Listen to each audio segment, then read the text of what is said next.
What's up, man? What's going on? What's going on? Dude, it happened. It's a Yeah, thing. We're indeed it here. did. We made it to Indeed. the other side, man. How you feel? Um, I'm decent. Oh fuck! Let me pause this. Pause. All right, but I kind of didn't want to watch it, to be honest. Like when it came out, I was like, I kind Wanted of to keep the want. myth? Yeah, I wanted to live in like this Infamy? theoretical infamy of the Snyder cut. Like I just didn't. Yeah, that usually happens Things for me tend for to like be big events, like the week before, a couple days before. I'm just like, I don't want to do it anymore, just because right. I like it to just live in my head as how great it could be, and I Right. just yeah. You did. Were you like unsure you would live up to expectations, or were you just like, I just wanted to keep it as a myth because like the not the lore, but like the The journey just anticipation. been fired. Yeah, the journey just because the journey been fired. I didn't want the journey to Yeah. be over. It's just like Yeah, I agree. let this I just agree. be Because that, like, what now? Like what now? Now we got what Exactly. we asked for. Yeah, we got what we asked for, and now we're just like, can we get more? Are they willing to give more? Like, what's happening here? What are we doing? What are we doing? Just for context, obviously we're talking about the Snyder cut, but yeah, I was kind of on the same boat, but I really, really, really wanted to see this, whether or not like it lives in that mythos or the anticipation or the journey. I mean, we've been begging for this for what 3 years, something 3 like that. years. So Yeah. like yeah, like the journey's ending, but like now we have what we've been asking for. This is annoying. Now we have what we've been asking for, and there, in my belief, there's a medium to high possibility that we get some sort of extension. Mm. Yeah, So I'm a I am looking forward pessimist. to that. I know I'm a you're a pessimist. pessimist, so I'm just like, I'll believe it when it happens, bro. I've been let down so many times. I'm not gonna get my hopes up. Hopium is a dangerous drug. Fuck all that, bro. Hopium is dangerous, bro. It's the worst thing to come out of Pandora's box. Hope, bro. Fuck that. You called it hopium. Stop. Hopium, bro. It's addictive and it fucks you up, bro. It's hopium, bro. It's fucking hopium. Yeah, that's a good way to put it. I agree, but you know what? It's I'm just happy we're here, man. Like I stayed up until 2 a.m. To watch the movie, and I didn't get through the whole thing. The first sitting, I didn't get the whole. I mean, it was 3:30. I had to be at physical therapy in the morning. I was like, you know what? I'm gonna stop. I get stopped. I think 2 hours in. No, it was like an hour and a half in. So I didn't even get that far into the movie. But I ended up watching it throughout the day, and I it was so surreal, like pressing play, like Yeah. seeing it come on the screen, like Zack Snyder's Justice. Like, yeah, we saw the ads, especially in like the last couple like weeks. We saw the ads on Yeah. HBO Max too. But hitting play and seeing that long ass chapter time of 3 hours, You just see it. Like I'm looking at it now. I got it paused right now. It's just fucking a fat ass chunk of just right? four And 4 hours, 2 minutes, and 13 seconds. God damn it! Holy shit! like we actually got his whole vision. When's the last time a director was able to put out, what was on their storyboards, that their whole story and have no meddling, have complete 100% creative control? When's the last time something like that Maybe the first movie ever? Question mark. Maybe The verbal telling of the Odyssey or some shit like that, like way back in the day. Crazy, maybe, yeah. maybe. But yeah, it was very surreal, and like you said, I almost didn't want it to start it, but like the anticipation was so real that I got home that night at like 11:30, and I was thinking to myself, I'm like, do I wait up to watch it or do I not? Do I just wait until the morning or whatever? And I was like, fuck it, man. This is everything I've wanted for the last 3 years. I'm gonna watch at least something. And so I would say that the first chunk, I don't know, maybe the first hour or so was a little bit slow. Not that I'm complaining. It was a little bit slow, but the Amazon scene was fucking crazy, bro. Fucking crazy. Hippolyta, one of the only things that I noticed, I was like, why didn't they just turn around? Do you remember when Hippolyta was coming out and she had the box and those two other Amazons were holding up the door? Yeah. Okay, so they were faced towards Hippolyta. And so when she got out of the door, they really didn't have the opportunity to like turn around and get out of there. They kind of just like, well, we going down with the ship. And I was like, yeah. Honestly, I don't think that's in their nature. Like this is their job. They're going down with the ship. This is we're warriors. This is it. Policy, take that box, go, close this door. We good. We in here boxing. What's up? What's up? We throwing hands with these parademons. It's good. And that was so unfortunate for them to sacrifice their lives like that for having no question in that. A whole lot of nothing. Literally for nothing. Like within 30 seconds. I respect it though. Yeah. I respect it though. Yeah. I will say that line that we did see in the trailer, saying that, show them your fear and or show him your fear, and we have no fear. I was ready for. I was ready to grab my fucking sword and go ham. It's like, yo, give me a shield to toss me one. We out here, fam. Fuck this guy. I was. Looks like we got. Oh, look, we got some commenters. What up, fam? How you guys doing? What up, Andre? Appreciate you reaching out. Make sure you comment to Andre. But what was your favorite sequence in the Amazon portion of the movie? Of the Amazon portion? Bro, when he was throwing horses, that was so disrespectful. Why you? Gee, what are we doing, bro? He grabbed horses by the reins and threw them like it was a bad He was like, get your ass up off me, bro. What the fuck you thought this was? I also really enjoyed how when he was getting the arrows shot at him, and he was just like, just flexed on him. How his armor like flexes and moves. That's what was cold. That shit was cold. That shit was so cold. So the Amazon part was obviously incredible. Like it was really nice to see, especially because I saw somebody on Twitter say that like when they rewatched the movie, they watched it with their daughter, and the daughter was like, "Show me the part where they say we have no fear," and that's got to be such a great thing for like women and young women to just like experience these badass women like giving it their all and sacrificing themselves for the greater good, even though it wasn't really for the greater good. It was just kind of like a Hail Mary that was incomplete.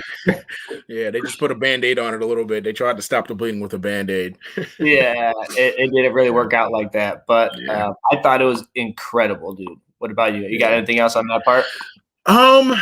Well, when it first dropped, I remember I woke up because I had to go to the bathroom. I texted, was like, damn, it comes out like a little bit. And I was like, I got to get some sleep. 15 minutes or so. I got to get some sleep. Because I could have watched a little bit of it and then like did it in parts. But for me, I wanted my first experience to just be, all right, I'm going to sit down and I'm going to watch this whole experience in one sitting. Just get it all out the way in one sitting.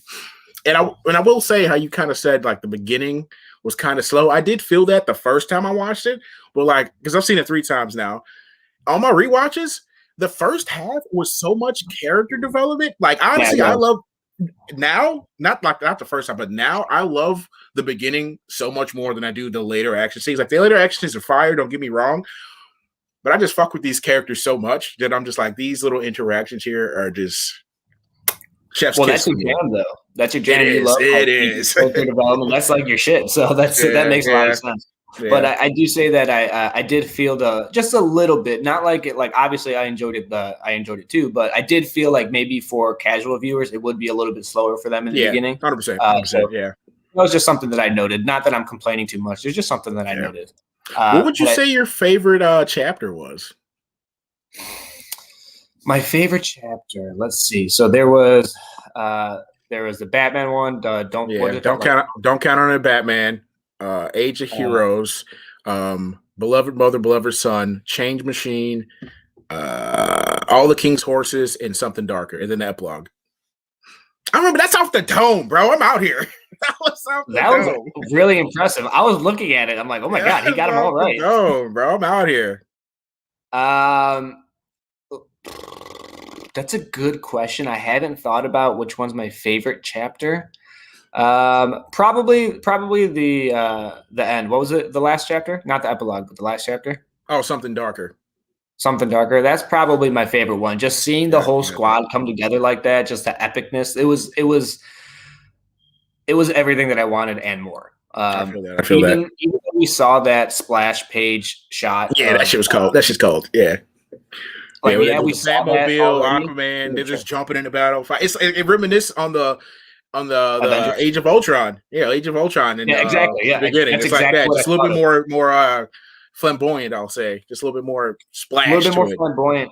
You know what? It was surprisingly colorful too. Like, the background was dark, but like, Aquaman, Flash, and they were like their colors popped out, and I was like, that's dope. Like, yeah. With that, so that was probably my favorite one, just because just seeing the league just like team up together in like a good coherent way on their like they were finally a full team. Yeah because like they fought together before, but it was like, oh shit, we got to. It's just like the heat of the moment, but this was the plan. Like this is the league actually coming together, which was pretty dope. Like Barry said, he's like, oh, we actually have a plan now. It's like, yeah. I think my favorite chapter might be the Age of Heroes, solely off of like the Wonder Woman finding the like her archaeology shit. How she was just like, oh, bet here's the arrow. I know what this means. And she went to go look in the I don't know, the Coliseum. I don't know what the fuck that thing is called. Yeah, and like you could just see her reading like the room and like the depictions of what happened before, and her like the fear that she has in her face. And like, this is Wonder Woman. What the fuck she got to be afraid of, bro? She out here beating niggas' ass regardless, bro. Ooh, well, her face, her smirk when she was fighting the Doomsday compared to exactly what she saw. She was this wasn't even him. She was in this room just reading the fucking painting, a stone painting, and you just saw this like fear and uncertainty in her eyes. And like you said, this is Warrior Diana. Like she plays no game, and she got genuine fear from a fucking photo of a stone painting. Yeah. Honestly, I could fuck Wonder Woman. I could have an entire movie of just Diana discovering shit, bro. This archaeology. Oh, bet this mythos. Let me explain what this came. Fire, bro. I can fuck with that. You love that shit, though. That's your job. Mythology is fire, bro. I love mythology. It's fucking crazy. Mythology goes crazy. And in that section, we got the battle of Uxas when he first came down, bro. The history lesson. Ooh. Yo, I will say that he got his ass beat, bro. He got fucked up. He really did. He was fucking niggas up, but he got fucked up. he got dragged out. He got dragged out, bro. Who was it? Ares? Ares put the axe his bro, right into the shoulder, just like how he did Cyborg in the Justice League. Just like how got right in the shoulder, and he was out, and he was bleeding like profusely. No, that nigga was bleeding a lot. He was bad. He was in bad shape. That whole scene was fire. Yeah. That Green Lantern got fucked up though. I was just about to say that. Like he killed like 2 parademons, and then he was out. He didn't really do much justice for the Green Lanterns. He didn't really show out for the squad. He failed the sector. He failed his sector, bro. Yeah, he did. But going back to Wonder Woman, I think we talked about this off camera. I need a Wonder Woman game in the style of God of War, because seeing her in all the battles, bro, her little in the bank, in the bank, bro. Honestly, the first little 3 or 4 shots she blocked, I was like, oh, this is something different. The little yeah, she like, oh my god, I was like, this is a different breed. And then she punched this man, caught him from falling on the kids, threw this nigga to the wall. And if you look at the back, there's blood on the wall. Blood, like black. I'm like, them niggas is dead. All the niggas he hit, internal bleeding, broken ribs. It's over. It's like they're really dead. They're actually dead. A rat form. She was going crazy. I wonder how people are going to react. No one don't care. It's Wonder Woman, bro. Okay, cool. I just make sure we're all on the same page, because I know that people were mad that Batman was killing people, but Wonder Woman was out here literally smashing their skulls into the walls, and everyone's like, "Okay, so she do." You're not wrong, though. You're not wrong. Mm-hmm. Yeah. But I need a Wonder Woman game in the style of God of War. God of War, yeah, that would go crazy. Imagine the movesets, though. Imagine, like, obviously you have your sword as like your main fighting weapon, but you have a shield, you have the lasso. This bitch is strong, and you just do the hands. It's literally God of War. You literally just switch through the weapon. It's like, oh yeah, exactly. my shield. Let me just these hands now. Bop, bop, bop. You know what I mean? The only thing is, I don't know who. Like, how God of War. The current version has a has like Atreus as like the one of the best what's it called AIs, like AIs, or whatever. One of the best AIs ever. I don't know if she would have one. Maybe you want to bring Donna Troy, but I don't think that's really necessary. Bro, give her Tiger. Fuck it. Her talking tiger, cool. send it. That's cool. Yeah, Send it. I'll be down with that. Sick I'll be down with that. talking about. But yeah, that shit would go crazy. So WB Games and Warner Brothers, all you guys, figure that shit out because that would go nuts. You see how good God of War was? It won Game of the Year, right? One Game of the Year. I don't know if it should have, but it did. God damn it. It really should have. But Diana would have smacked. I mean, and then it's a woman doing this too. I feel like a lot of women would appreciate that, having a protagonist like we. Imagine her running through the gods, just beating their ass, bro. That would go crazy. That would be crazy, bro. That would be crazy. I really need that like right now. And yes, Anthony, she was beating some cheeks, boy. She was out here just out here, bro. Crazy. Those brain splatters on the wall had me laughing. LOL. Yeah. Like, damn, Wonder Woman was out here. Really out here. She was out here killing people. But in her defense, like they were about to slaughter a bunch of kids. So cool. It's acceptable. Tell me, but what was their mission really? Like, yeah, they said they wanted to. Well, what is blowing up a bank? How is that setting back Europe? Like, they just wanted to let their terrorist organization be known. Like, oh yeah, we out here. That's basically that's all they wanted. That's crazy. But they're terrorists. I mean, but usually terrorists got like a real motive, you know? They just try to blow some shit up.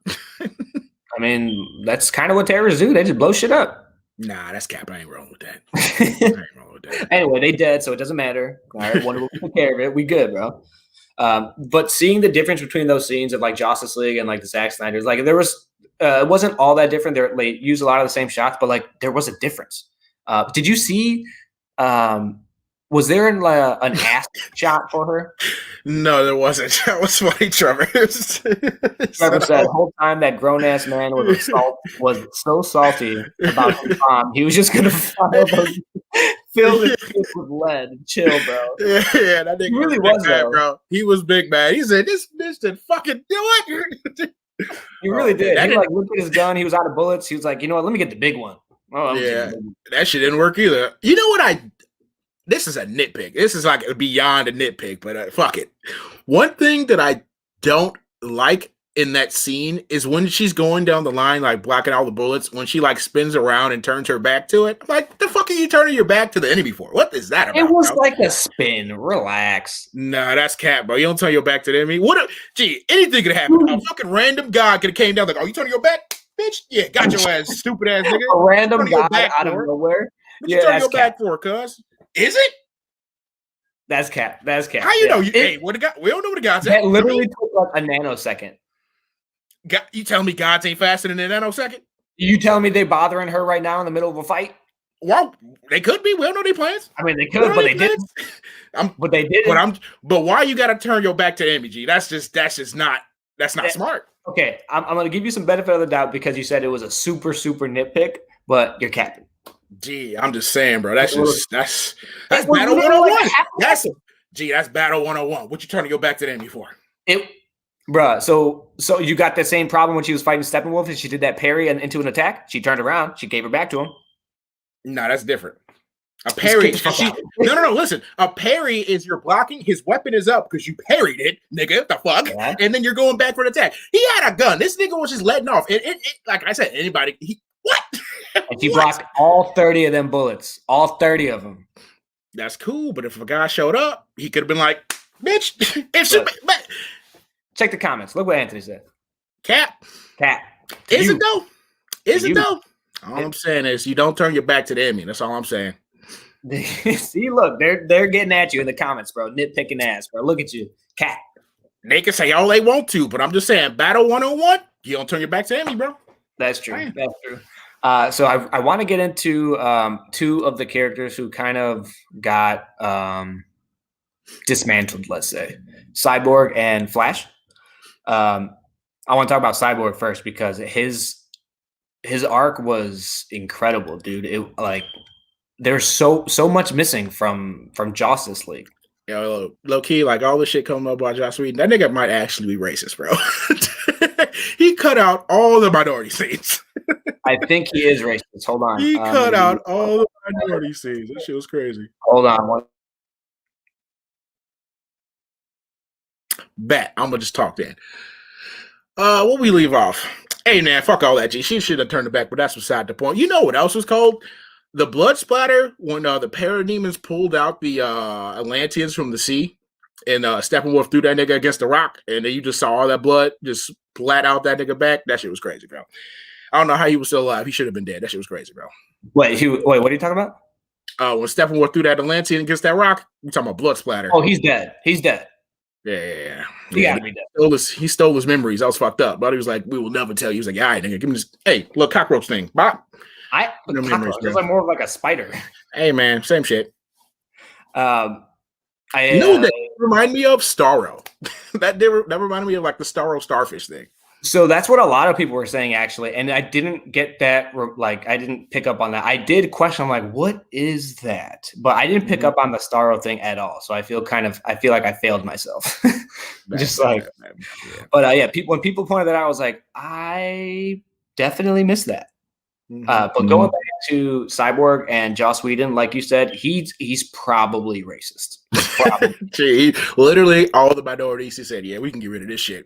Get rid of no one cares about this." Literally, he got rid of most of Cyborg's story, completely cut out Ryan Choi, who I really enjoyed. I want more of that nigga. That nigga was fire, bro. That nigga was fire, bro.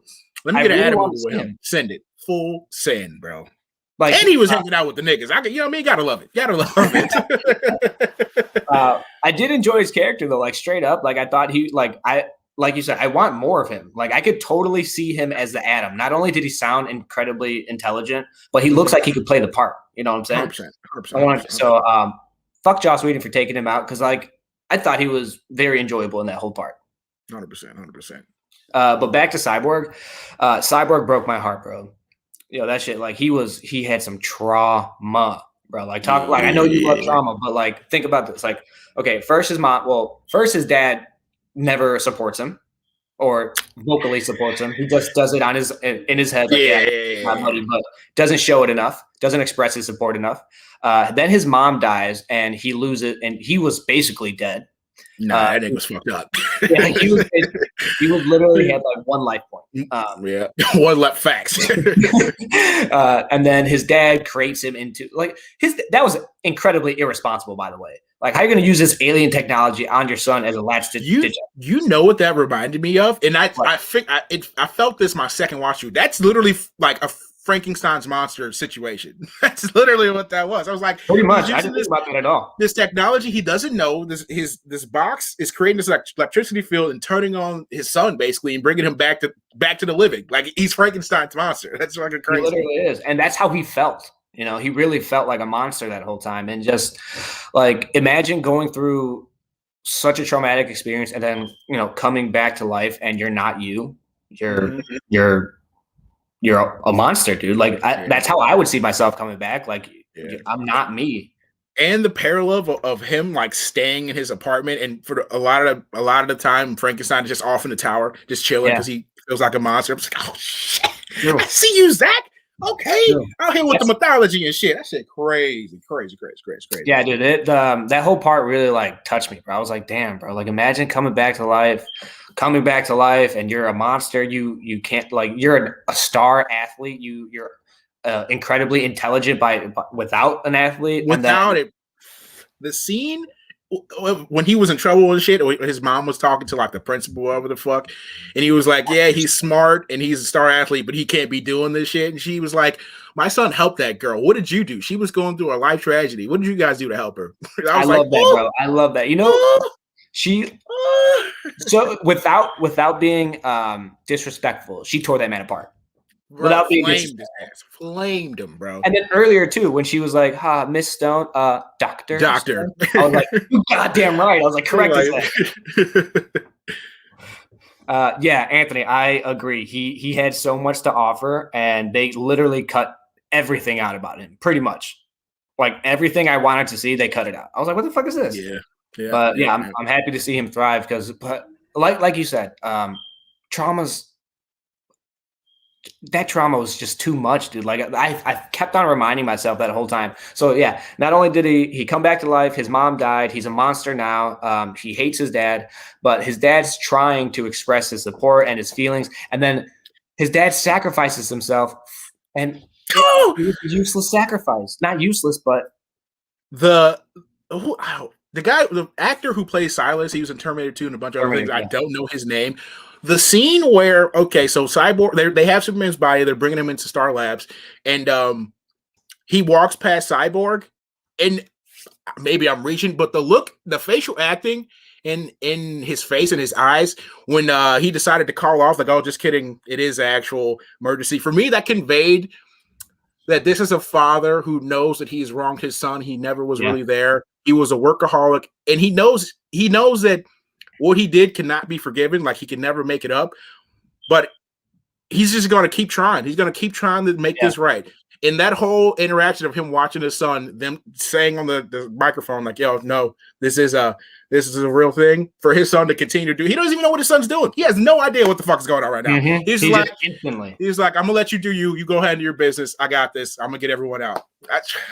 It was just like the subtle things between their interaction. It was like, dude, one of my favorite parts in that was when Silas finally sees like Cyborg leading the Justice League into the room. I'm saying, and he finally sees his son as like a hero. He sees him as what he thought. What he always was. Is what he always was, for being honest.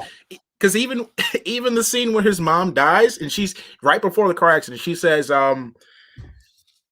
it was something like, you're so great now, I can't wait to what you'll be tomorrow, or something like that. And I was like, right before the crash. That shit was fucked up. And then he put his hand out trying to stop the car, just like as an instinct. And so that just gives you a little bit of like we always say all the time, that Zack says a lot without saying it out loud with words. And just like that subtle putting my arm out to try and save my mom, obviously it's not going to work. Like, it just shows who his character is. He does the same thing with his dad. When his dad's in that room, he's reaching for his dad. He's trying to, but like, he's just too far away to do anything about it. Low-key Silence is a G for that, bro. He was like, yo, I don't know what's going on, but I'm gonna heat this box up so my son know to find this motherfucker, because I don't know what that shark motherfucker is. That's crazy. So heat this box up. I know I'm a die, but purpose, nigga. Yeah. Eat that. Silas's whole storyline also broke my heart, dude. Just seeing Ellie that Pope is his name. What's Shout up, out to Steve? Elliot Pope. That was Steve. But yeah, he is a fire actor. Good shit, Steve. Oh wait, that's the nigga. Gee, that's his name in fucking Scandal, Steve. You made me think this is his real name. That's crazy. I'll look it up now. That's crazy. I'm an idiot. His name was Joe Morton. Joe Morton. That's what Joe his name. Morton. There we go. This nigga sent me off. So, seeing that him like watch his son come in with the Justice League, seeing as who his son, like being the hero that he always thought he was, I think that kind of put him at ease. Kind of like, okay, like, he's gonna be okay, and that's part of the reason why he sacrificed himself. He's like, look, my son, he's gonna understand that what this means and what I did for him, even if I wasn't always there, like I'm trying to be. And he left him that voice recording. That also, it made sense to me why Cyborg, when he was listening to it, he cut it off as soon as he said, "Now let me speak to you as a father." Because he didn't want to hear it. Yeah, I get it. Made sense. I'm just extremely happy that he had the power to bring back the voice recording so he could just hear it. And dude, that shit moved me, bro. I was like, damn, like there was so much emotion in, especially with Cyborg's arc. That shit fucked me up. Like, I kept thinking about it, like, damn, he probably went through. Him and Batman are like rivals for like the most trauma. I can agree. I would say, yeah. I mean, both parents are fucked up. Batman had his adopted son fucked up. Speaking of which, let's fast forward to the end really quickly, just because I brought it up. The Joker and Batman scene in the nightmare sequence. I absolutely need more of that shit, bro. Having Joker disrespect the fuck out of Batman like that had me just hyped. Yeah, Batman was a whole bitch right there. I ain't gonna lie to you, bro. He was like, no. Listen, he was like, hey, you say some more disrespectful shit is gonna be it. You know what Joker proceeded to do? Fuck you, nigga. You ain't shit. I killed your mans. You little son boy. You're a bum. Your parents were disappointed. How many niggas you let die? Gee, he just tore into my man. And my man did nothing but stand there like a little bitch. It was crazy. That's true. But he did say, I really enjoyed him saying, I will, and believe me, I will fucking kill you. I loved that. I absolutely loved it. Did you see Zack explained that none of the actors were there at the same time? Yeah, I figured that. I mean, if you look at it, they're all like individual scenes. Like not too many people at the same time. So I thought that was pretty funny that like they had to film everyone separately. Zack's VFX team is fucking top notch, bro. Them niggas are putting their work in. Yeah. Unmatched. And they did all of this in what, like 12 months, maybe? Maybe at the most 12 months? Because this got announced in March of last year. So, but I need more Joker Nightmare interaction. Jared Leto killed it. Even his laugh was, even though it kind of irked me a little bit because it was a little weird, I was like, that is so Joker though. Like it's like that was top notch. Like that, I'll give you all my money for that. It's not a lot. Imagine the place of desperation Bruce is in to work with like two of his arch nemesis, two niggas he do not like. And if we would have got the Batman movie, Deathstroke would have been tearing his life apart. So after this is like after you already fucked me, bro, and I already don't like this clown motherfucker, but gee, the Earth is fucked up, Darkseid, Superman going wild and again. Like, I need these niggas. It's fucking crazy. Yeah, the Justice League went from 6 heroes to like 3 heroes and 2 villains. 2 villains. And you know what else I noticed in the nightmare scene? One, Mara's accent, it doesn't I don't mind it. I think it sounds good. It just doesn't match up well with how she talked in Aquaman. So I was like, where did that come from? But that's but this was before. This is before that. That's why. Right. I understand. It's just like weird that one had an accent and one doesn't. So just a little thing I noticed. But the bigger thing I was going to talk about was the fact that she stated that her parents died in the wars. But in the Aquaman movie, her dad was alive and well, just chilling. That's, not a nitpick. Well, it's just like obviously there was a disconnect. It's just stuff you notice. It's like, oh yeah. You just notice stuff. It's like, oh, they changed the stuff. It's crazy. Yeah, that's true. So the nightmare sequence, I could watch. Like I watched the movie and then at work, I was like, you know what? I need to watch that shit again. Just this nightmare sequence. I just watched it at work for a little bit. I was like, it was only like 5 minutes or something like that, but I just needed more of that. All of that. Cyborg coming out with his extra arm. He had a gun come out over to his right, and then his other hand was carrying ammunition. That was dope. Seeing Flash in his full getup, fucking crazy. And then Joker, obviously their whole interaction. I found it strange that I really enjoyed when Joker said, "En contraire, my little fish stick." Shit had me rolling. I was like, "Yo, this shit is." No. But I hold you. That's a Joker bar. I ain't gonna like. He's just weird like that, bro. He's just a weird ass nigga who be saying stuff. I'm like, I bet. Yes, I loved it, and you know the fact after Batman and Joker had their little standoff, let's call it. I think Batman went to talk to Deathstroke, and you just hear Joker in the background just start laughing out of nowhere. Like, yeah, he was laughing when Batman walked away, but then he just continued. And then you're like, I noticed, I was like, why does he keep on laughing? I just chalked it up to him being Joker and just being weird. But then you notice that Superman comes down a minute later, and Joker definitely saw that and was like, oh, I don't know if we're fucked. What's going to happen to me? What's going to happen to everyone? This is hilarious. Look what we're doing. We thought we had it in the bag. Psych. I loved it. That was also very Joker. So. Yeah, I did like the interaction between Bruce and Joker, but that shit went on too long because now Cyborg literally said, we can't stay up here too long because that nigga gonna find us. These niggas had a whole argument, bro. We gotta move. We have to move. What are y'all talking for, bro? We here for the mission. What are we talking about? Go, nigga. Go. And they fucked up. The Superman came down and he was like, hey, what y'all doing? True. I also really liked, I forgot to mention, I liked Mara's comment about like her, like when Bruce tried to console her and say like, hey, like I understand how you feel, but like, you know, the mission is a mission. We got to get through. And she's like, how could you possibly know how I feel? And Joker's just like, ha. I think he knows. Maybe because like I think she said she was like, "You would have you ever loved?" or some shit like that. Yeah, and then, who you ever loved? Yeah, and Joker's yeah. like, well, let me tell you a story real quick. Yeah, and I think that's where the line when he says, "You sent the boy Wonder to do a man's job." I think that's right after that. I was like, shit! And He was pressing buttons the whole scene, bro. He didn't give a fuck about anything. He did not care. He did not care, bro. The whole time, dude. I need to see more of Leto's Joker because it was fucking great. Yeah. Nikita, we are discussing Zack Snyder's Justice League at the moment. Right now, we're talking about the nightmare sequence between Batman and Joker. Just kind of talking about that whole sequence right now. So just to give you a little pretext, right now we just spoke about how Joker was literally during that interaction, Joker didn't care. He was trying to hurt feelings. Like he said, he was like, actually, I killed your son. So that's probably why he has some trauma. But I thought that was incredible, dude. Mm-hmm. But wait, I forgot my thought. I forgot to finish my thought. So when you said, why did you send a boy Wonder to do a man's job?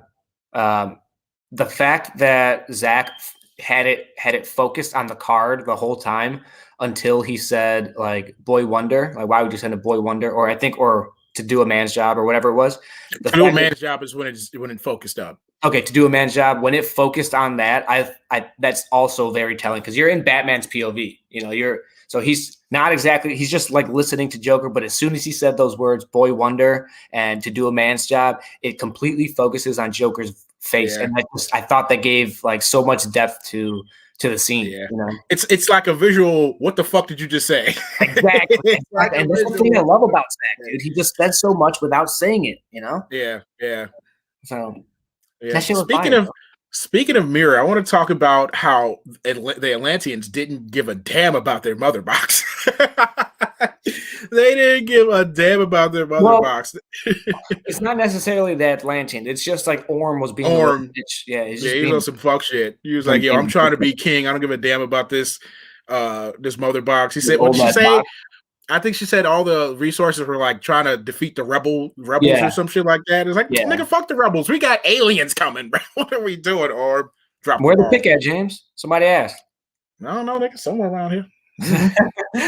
Sometimes it's out. It'd be like that.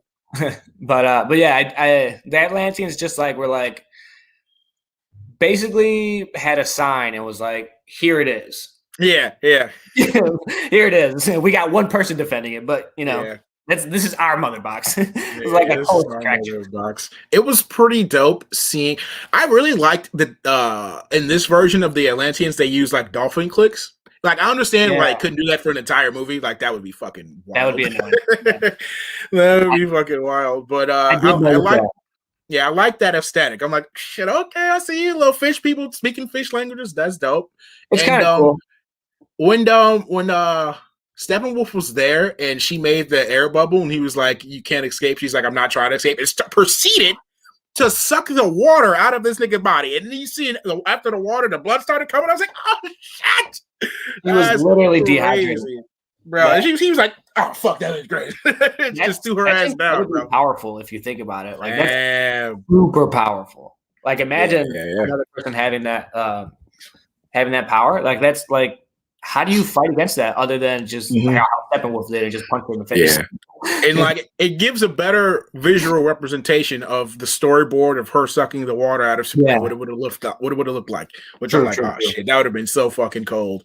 Yeah. Mara, I need to see more Mara under Zack just to see how more badass she could be. Like, not that she wasn't in Aquaman. She was. See that scene with her and the wine winery. Yeah, that shit was cold. Bro, that shit went crazy. And like turning those the wine into like daggers and then throwing it. Nuts. 100%. All right. What else? What else you got on Zack? On what characters haven't we talked about? We have not talked about the Flash yet. We have not. Barry Allen. Yeah, I'm not gonna lie. I like Ezra's Flash. His Barry Allen, not for me. It was like, I get it, but it's not for me. Not Barry. It's cool. I kind of agree because I like what he's doing, but it doesn't scream to me Barry Allen. Yeah, 100%. You know what I'm saying? Like, I like what I'm seeing on screen. Like, oh, that's dope. He's kind of like a mix between Barry and Wally. He's not really either or. He's just kind of like his own version. Yeah. Somewhere like in the middle, but like over here. It's like this is the middle, but he's like there, but like up here. Right. He's kind of funny like Wally, but then he has his serious moments and his like intellectual moments like Barry does. And I think his, because throughout this movie you get like different each character has like their like God moment with like a chorus in the background, you know what I mean? Yeah, like a little score in the background. I think his might have been my favorite. You think so? Yeah, I just really liked the song choice, the visual aesthetic of it, and I don't know, I just really vibe with it though. And I really vibe with like when he was walking into the dog walking store, pet store, whatever you want to call it. Like he saw the dog barking, but it was in slow-mo, saying that like he's always moving at a higher speed and he has to consciously like slow himself down because he sees everything in such a rapid pace, but he just has to go slow to be fucking normal, which is fucking fire. Right. And when he was speaking to the lady at the dog walking place, like you could tell like his thoughts were just like rambling off and off and off and on. Like just like firing, bro. His brain was firing. Yes. And he did it. Zack did a better job of that and not making him seem like a fumbling idiot compared to Joss. Like during like the brunch scene, he kind of did the same thing. He was like, yeah, well, what is brunch? You know, you could also see like his gears were turning and his rapid movement. But I feel like Zack just did a little bit of a better job trying just like explaining like what was going on, just visually explaining. But speaking of that, that is one scene that I didn't think was completely necessary to the movie, but I'm very glad that I saw it because it gives you some character development. We get to see Iris West. I absolutely loved the shot of his feet turning and his shoes. The shoes off. Just dissipating. Yeah, exactly. And then him saving Kiersey Clemens and Iris. One thing I did have a nitpick was the truck driver. No truck driver is going to be reaching down that long for a burger. Like that was a little cap right there, but it goes with the story, so I just let it go. Yeah, this is some movie shit you got to go with. Yeah, exactly. Yeah, but I found it hilarious because I questioned it at the moment when he's saving Iris. He's gently moving her and shit, and then he sees a hot dog. He's like, and he just grabs it. Yeah, he got all happy. I'm like, you're gonna eat a snack? Like I thought it was gonna be for himself because he burns a lot of calories and needs to eat a lot. I'm like, okay, you're gonna eat a hot dog in the middle of saving someone? Weird, but whatever. And then it turns out that he ran back to the dog walking place and started feeding. I'm like, oh, that is perfect. I'm like, that worked out so well. It straight went over my head, and he's just like, I've often. Because Zack has come out and said that he doesn't like the idea of Flash being able to move people and them being wrapped in the Speed Force. I've criticized that because I'm like, comic guy, like that's what it is though. But like, that's what happens. But I will say I do like the aesthetic of him having to be ever so gentle when he saves people. That was pretty cool to see. I will admit that was pretty dope. I thought so too. I thought it was really cool to see. It was almost like a dance. Like he had to keep her, And I thought it was cool. And then I absolutely love the shot of her, like them staring at each other after he saves her. And he's just like, oh shit. And just dips. Yep. You gotta go. He just went like 50 feet. He just went right back into the store. But imagine being that store lady. Your storefront. Your window is broken. Right. It's just shattered. Like, how the fuck did this happen? Right. And then Buddy's just like with the dogs, like in with the dogs. Yeah. That's crazy. So I did want to talk about Flash's time traveling ability. At the end, aesthetically, it was gorgeous, absolutely amazing. Like it came off like it really, really well. I love seeing the lightning following. I love seeing the lightning come off the light post and just following him there. The only thing, though, it seemed like too easy for him to just like start going, time traveling. He's just like, all right, I got to break the rule, and just started doing it. And then knowing off of the storyboards that we read for like the possible Justice League 2 and things like that, they said that they needed the cosmic treadmill in order to pull that off, in order to pull off the time traveling ability.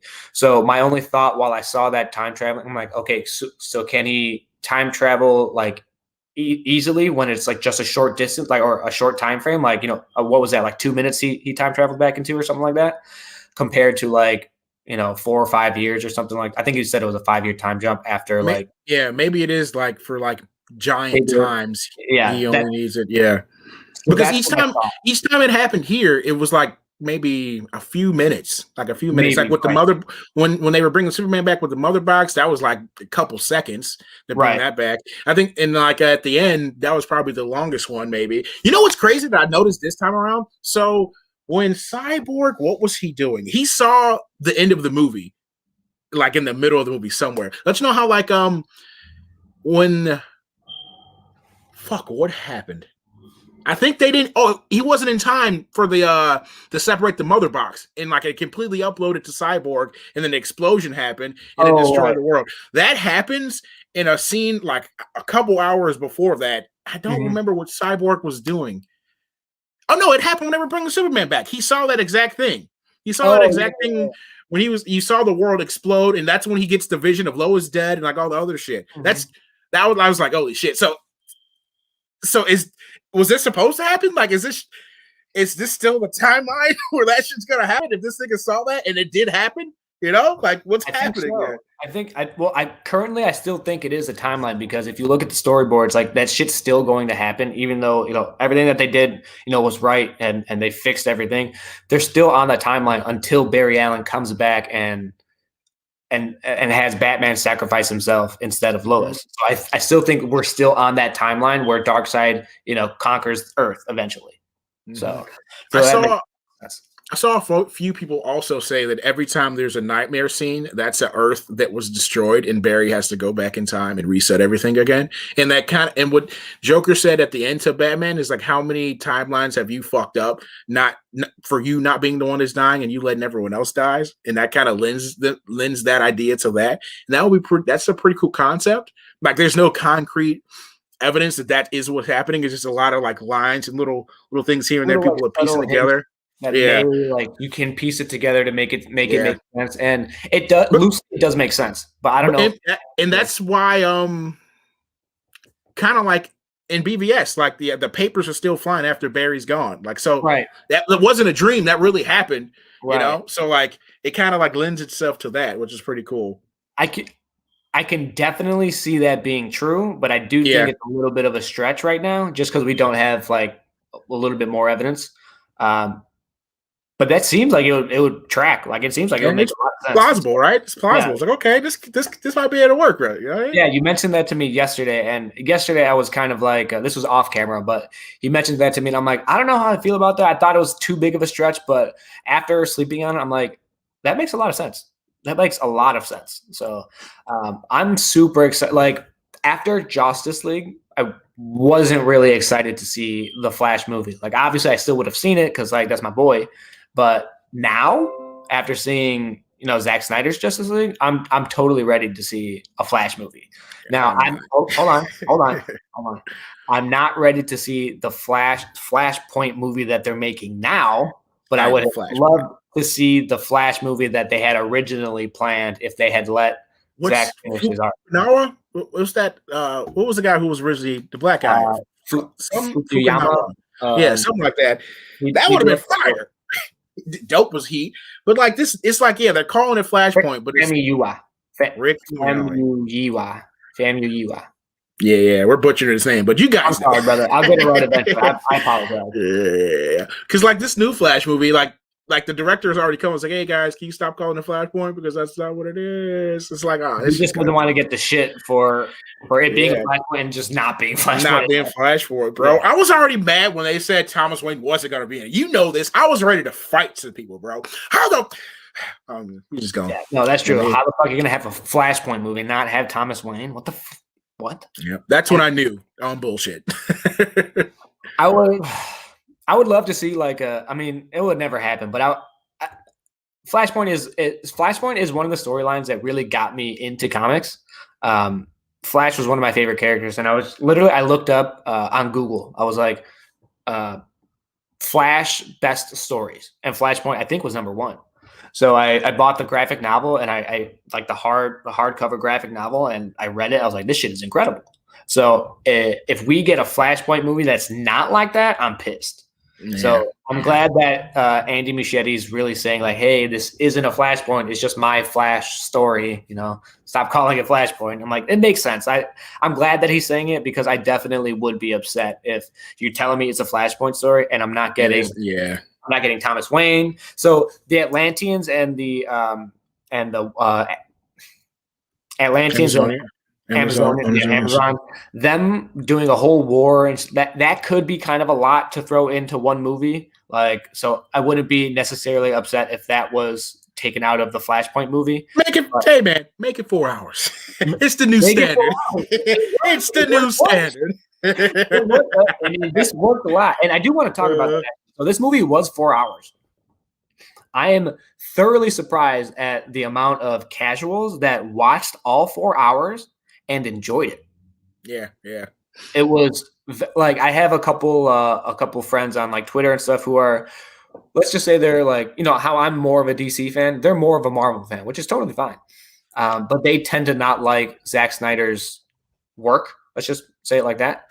And I don't know if it's because they love this movie for what it is or if they're comparing it to what came out before, but people are enjoying what they got and they watched all 4 hours. Yeah. Like that's surprising. One thing for me that I was like, holy shit, is that like, Rotten Tomatoes, fuck the critics, like critic niggas, fuck y'all niggas. The fact that casual fans actually like fuck with this, like that's not a thing. That's right. We just be over here defending our shit. Like they always be shitting on us, but the casuals are like, yo, this got a fire. I'm like, vindication. Right. Not that we care or anything, but it was just nice to get the support from the other, It was really nice. I'm like, you guys fuck with it too? I was like, holy shit. Yeah. Like, oh my God. Let's fucking go. I was like, man, we got the squad now. Everybody likes it. So Exactly. It was nice to see for myself, but it was also nice to see Zack get the praise. Like he's been fighting for this just as much as we have. Like he saw that there was a movement and he's like, I'm feeding right into that shit. He was leaving us little tips and little things, like little nuggets. And if we're being honest, this Justice League might have been the best scenario for us because we wouldn't have gotten this. We wouldn't have gotten this 4 hours. If they were putting this in the theater, this would have been like maybe 3 hour movie. I mean, it would have been Batman vs Superman. That was what, two and a half? Yeah, and then maybe he could have released an Ultimate Edition to put that extra 30 minutes on there. Right. So actually, fuck Joss Whedon and be like, thank you, nigga. Thank you, nigga. That's what's Thank you for being racist. Thank you for chopping this shit up.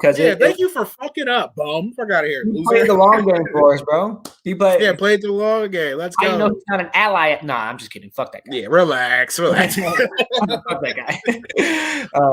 But yeah, dude, I was incredibly surprised at the amount of people that enjoyed this movie. Obviously, the hardcore fans were gonna fuck with it and run up some numbers, but we wouldn't have made that big of a difference. We really needed some fan support, like casual fan support, and we got it. And it was so hard to watch the movie because the shit just kept buffering. Like that's how you know that the system, the servers were just fucking jammed up. I was like, I think I texted you. I'm like, nigga, I'm just trying to watch this fucking movie. You did. Yeah, and it's been stuck on this part for like 10 minutes.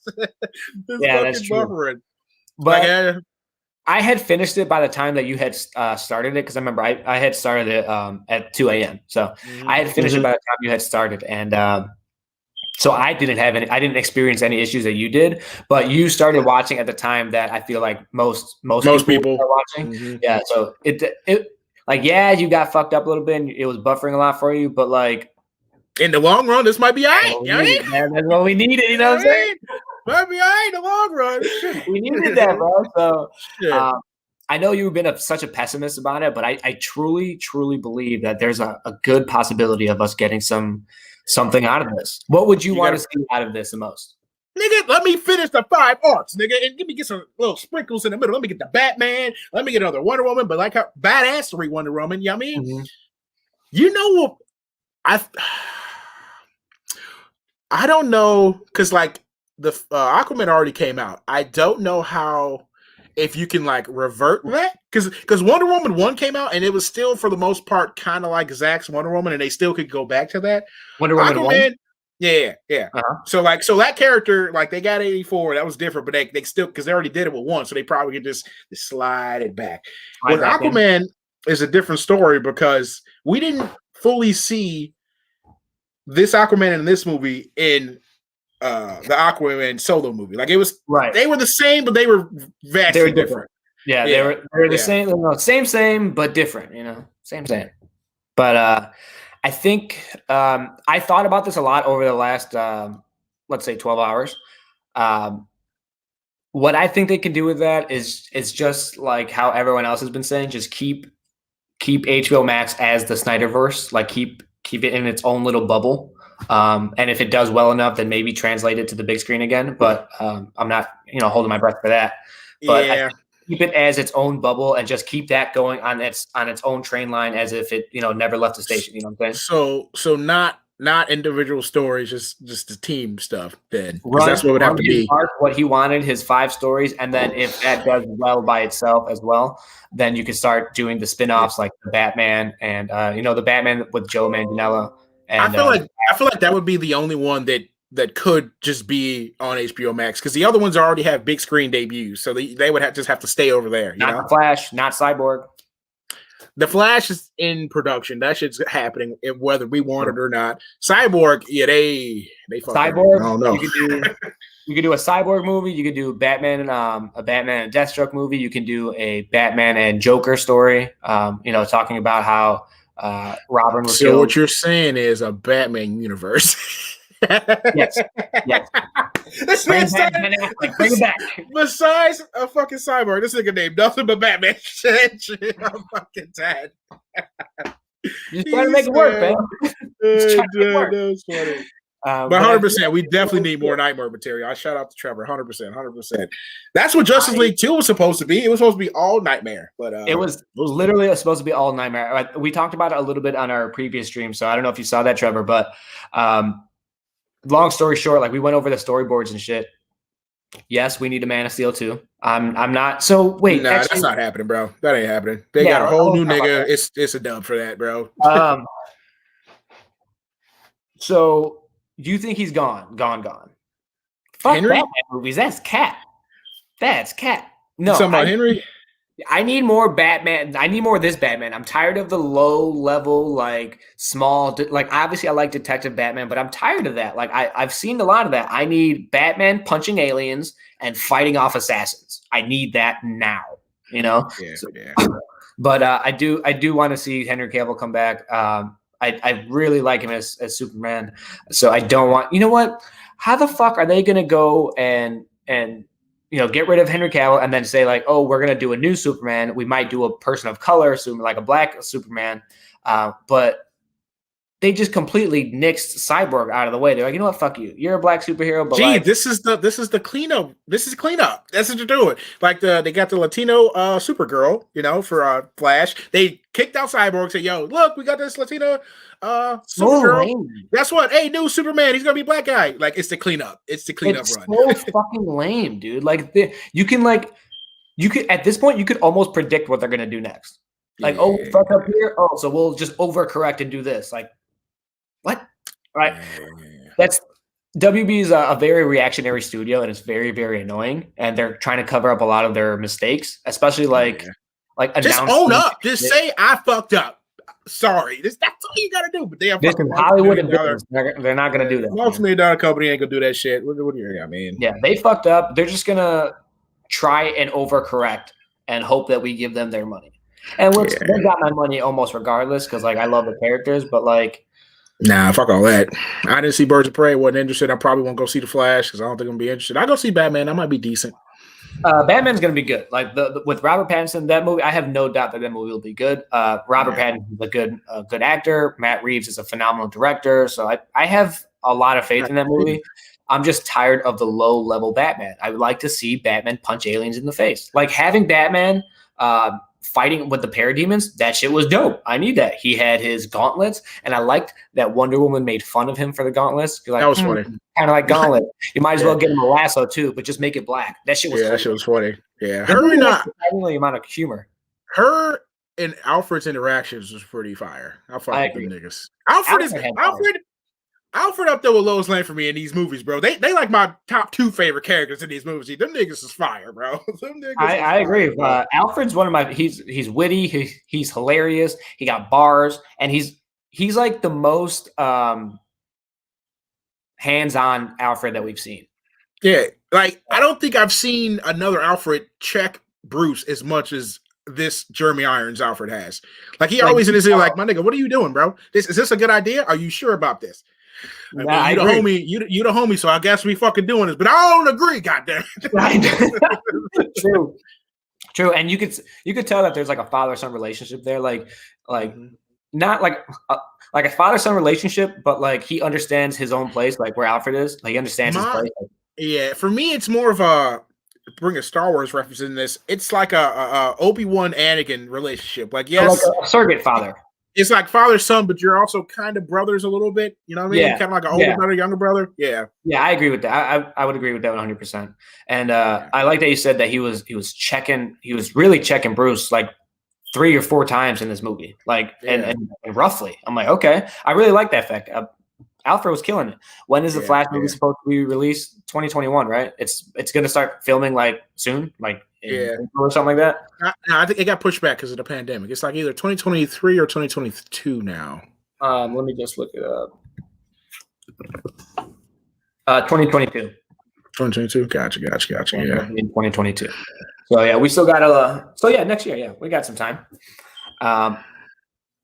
Black suit Superman, though, watching it now, so I had to bring it up. Yeah, the black suit looks so good, dude. What? Well, my man was back in the ship. I don't want to call it the Fortress of Solitude because that's not really what it is, but it's kind of what it is, not what it is. And he heard both of his fathers, nigga. You want to talk about the feels? That got me. I was like, both of his fathers who made the ultimate sacrifice for this nigga to go be great. Oh my goodness, they just talking him up. They just bar. It's time. Fly. Oh my god. This nigga was walking past all the suits. That shit was fucking fire, bro. That shit was fire. Oh my god. So good. And I love that duality that he has. I love the fact that, like, just like you said, that he has 2 fathers that literally sacrifice everything for just so their son can be great. And it took a little while, but he's at that point now. Actually, we should speak about that. You pointed this out. Is he okay? Bram, tell me, when he came back and started fighting Steppenwolf, like Steppenwolf was beat at the end. My man just kept pounding on him, and I was kind of uncomfortable. I was like, hey, is this nigga okay? Like, he won, right? He don't got to keep hitting him. He lasered this nigga twice, cut his horn off. I'm like, he was standing over him. Boom, boom, boom, laser, boom, boom. I'm like, is he? It's like watching a fight and the dude is already knocked out, but Buddy just keep punching him in the face. I'm like, my nigga, stop! You gonna kill this man, bro? What are you doing? You won already. I was like, just throw him to the boom tube and call it a day, nigga. you needed a UFC ref to step in and just push him off. This is like, it's over. Yes, bro. That shit was right. I was like, is he all there? Like, are we sure this isn't? Nightmare Superman? Because he was, but then again, like he just came back from the dead, and they were trying to take over the world. He just got back. He likes to be alive. Gee. I bet you Steppenwolf like to be alive too, but you ain't have to do that, bro. You didn't have to do my man's like that. God damn. I also loved that first I loved when Aquaman, pierced him, pitchforked him, put him up, serving him on a platter for Diana to cut his head off, his head rolling off into the boom tube, and then Darkseid just stepped on it, was like, piece of shit. Like, motherfucker couldn't even do it.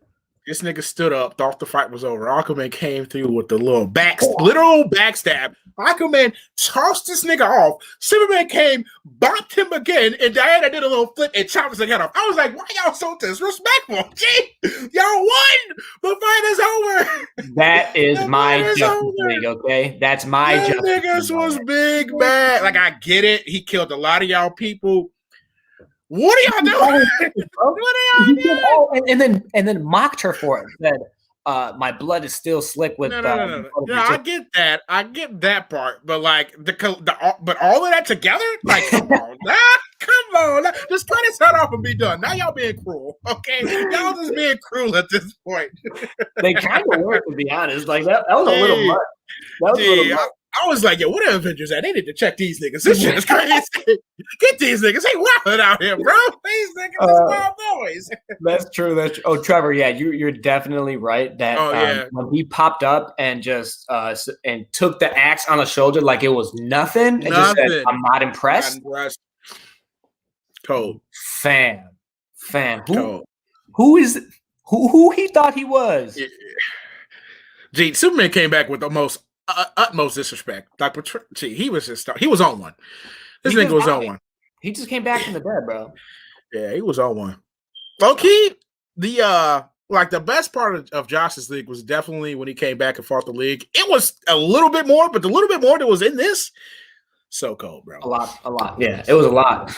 I don't know. There's a lot of things I could say about this movie. I do want to talk about the fact that they did not let my man Zack have Green Lantern. They refused to let him. It's because they're doing the show, bro. That's why. I get it, but like, I get that, but like, they refused. They said that they were going to shut down the whole project. Yeah, let's explain first. All right, for those who don't understand, who don't know or aren't in the know, so the epilogue scene where Bruce wakes up from the nightmare and he walks out to his little patio, I guess, and you see Martian Manhunter. Originally, that was supposed to be a Green Lantern showing up, or like was it two Green Lanterns or one Green Lantern? So originally, when he first wanted to do it, like a couple of years ago, it was supposed to be like Kilowog and Tama Ray or something like that. Yeah, Tama Ray. Yeah. Right. It's supposed to be like both of them coming. It's like, hey, sorry we weren't there, but we were dealing with some other shit, and then that's what that was supposed to be. But when he wanted to redo it after he was making Zack Snyder's Justice League, it was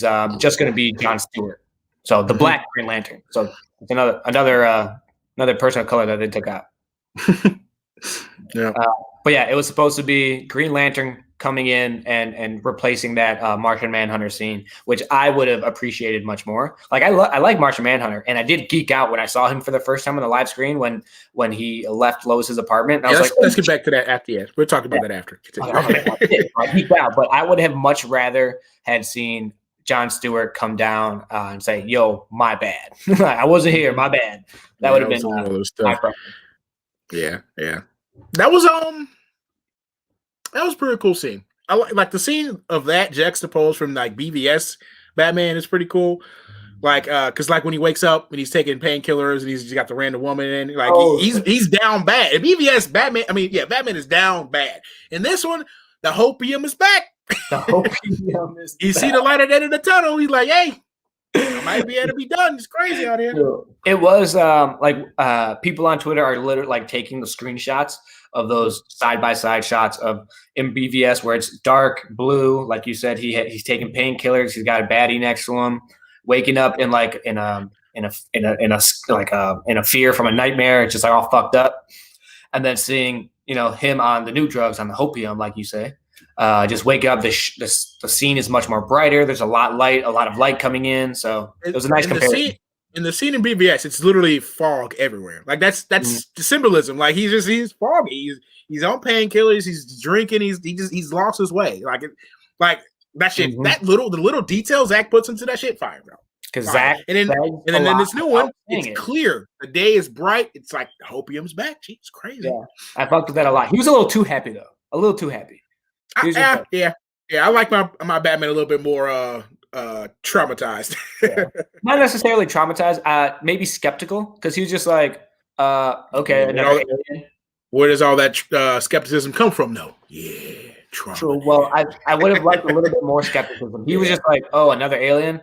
Okay. He didn't give a fuck. He was like, nigga, I just did a lot. What you got? You good people? All right, cool. I'll see you later. I was expecting like Bruce to be like, and where the fuck were you? Like, we just fought a whole battle. Where the fuck were you at? Look, so you're just here watching us, like being bitch made. Like you're the last Martian, and you're just watching us struggle. Fuck you. Like I would prefer something like that. Some Batman bars, No, my man was tired. He's like, another one. Are you good? All right, back. Cool. I'm going back to sleep. I'm going back to bed. Yeah. All right. That's so the Martian Manhunter and Lois scene where he played Martha Kent. That shit was fire. The dialogue throughout the whole thing was fire. I much would have wanted that to be actually Martha, just because of like the things they were saying to each other. And like now, if Lois ever brings that shit up, Martha's gonna be like, "What is she talking about? What is she talking about?" Yeah, he's gonna be so confused. Yeah, but it was cool to see Martian Manhunter for that first time. You just see the red eyes and you see him transform into like his green being, and then he turns back into Swanwick. And the line of "the world needs you too, Lois" is like so important because, as we all know from BVS, Lois is the key. Lois is the key. Lois is the key. And I was like, that's fucking fire, yo. It was really cool to see that because, like, well, one, as just a fan, seeing Martian Manhunter on the screen for the first time, I got super hyped. I was just like, like this my boy. Like Martian Manhunter is not one of my favorite characters by any means, but just seeing, another Justice League member, an important one too, on the screen for the first time, I was hyped. Like that shit was dope. Yeah. You're totally right. If Lois ever talks about that scene that with Martha, she'd be like, "What the fuck are you talking about?"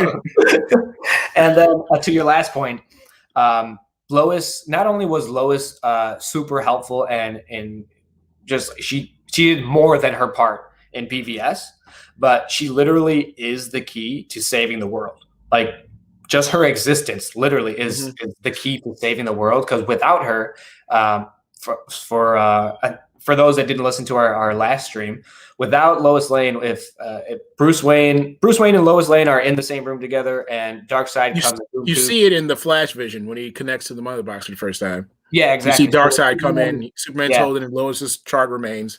For those of you who didn't know, that was Lois Lane. Yeah.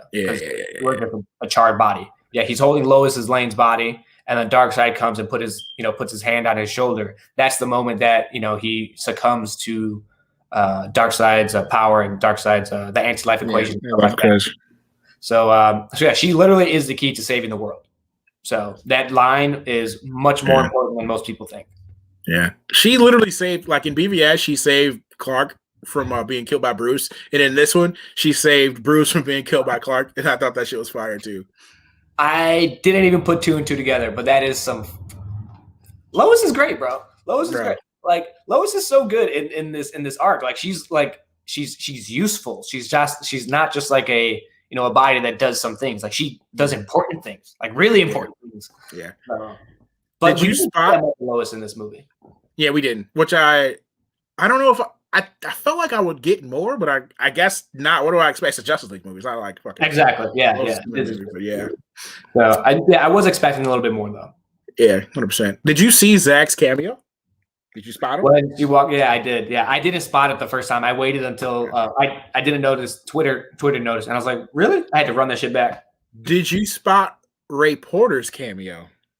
No, I didn't at all. Okay, so when it's either the humans or the Atlanteans. No, it's the humans. They're like sealing their box up. Mm-hmm. He's the guy in the background putting the big box on top of like the little thing. I don't know what to call it. It was like a stone, and they were just like hammering that shit. He's the one who put the box on top of it. He's in the background. Ray Porter is the voice actor who plays Darkseid. Yeah. Right. So did you notice it on your first go around or on your second or third? Third. I noticed Zack the first time, and I noticed him the third time. No, I didn't pick up on that at all. I'm only on my second viewing, so I didn't I usually pick up on a lot of the subtle, like more subtle things on my second and third viewing, because I always watch a good movie twice, because you miss a lot the first time, because it's a new experience. You're trying to pick up on a lot. There's audio you have to pick up on. There's visual stuff that you got to pick up on. And this movie's 4 hours, so it's a lot. Yeah, it's a lot of information, a little information overload. But that's my advice to anyone. Always watch a good movie twice, because you pick up on all the not the best things, but like the really good things. The little things, little nuggets everywhere. Exactly. You gotta love the little nuggets. That's your shit, bro. You can eat that shit for all day. Facts. Yeah. True. So yeah, I don't know. This if you had to rate this movie, what would you rate it? You know what's crazy? I've been seeing a lot of people say this is like taking their number one, either unseating BVS or unseating Man of Steel. Honestly, this might be number two. Honestly, Man of Steel might be last in the trilogy for me. I was gonna say the same thing. I definitely had BVS first. BVS's bars. It's the political aspect of BVS is what puts it above anything else for me. Yeah. You know what's dope about Zack? This nigga made a trilogy and like it's 3 different movies, bro. Man of Steel is like a first contact alien movie. BVS is like a political drama, and then this is just like a superhero fucking epic, bro. Like that's crazy. That's fucking crazy. Steve, you give it an 8.5 out of 10. I'm inclined to agree with you. 8.5 or a 9 is where I'm at. One of those two, 8.5 or a 9. I don't think there's. So it's a 4-hour movie. I think it could be cut down to 3 hours and 30 minutes without you like realizing it. I just think he put a lot of stuff. Like I think he put everything that he wanted to put in there. But everything wasn't necessarily like necessary. You know what I'm saying? Yeah. Easily could have made it a 3.5-hour movie, and I still would have loved every second of it. But I would say it's like an 8.5 out of 9 for me. BVS is definitely BVS, and then this, and then Man of Steel third. Even though Man of Steel was my favorite superhero movie for a long time, I just think these two are just a little bit better for me. I think Man of Steel might be still my favorite, but if I'm talking quality wise and like content wise, like that's where it falls for me. Falls to these ones. Trevor had a question. He said, "What would have made it a 10 out of 10 for you, though?" I am not good at putting numbers on movies. I'm just gonna say that right now. I just go off the vibes, bro. Just the vibes. Like, what vibe is that? You know what I mean? I think for me, I just think the dialogue wasn't as great as like BVS. And Man of Steel for that part. Man of Steel has some bars in there too that this movie really didn't.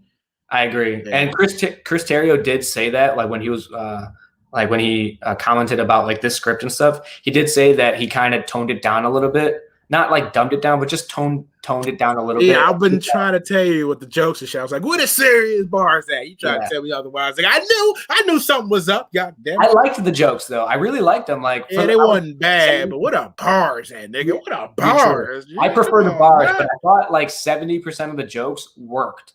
And that's good. So, like a lot of it was funny, but there were some jokes that didn't like necessarily land all the way, but still like the lasso one, I thought that was hilarious.